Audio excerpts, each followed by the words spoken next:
Dito operator dito sa Bangbang branch. Nagamit po ito ng 6 na araw na may 92 meters. Ito po yung printer head. Huling palit po ito noong April 2024 po.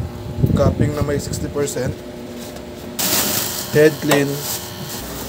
Punasan ng capping at wiper.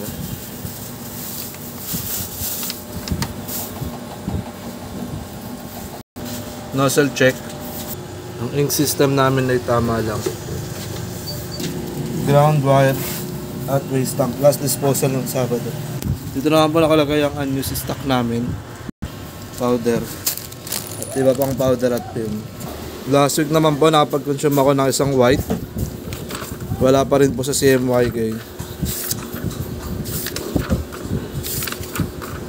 Isang film. Wala rin po sa powder. Ito po ang aking daily checklist. Ayan o, daily output. Ito naman ang aking daily checklist. Yun lang, maraming salamat.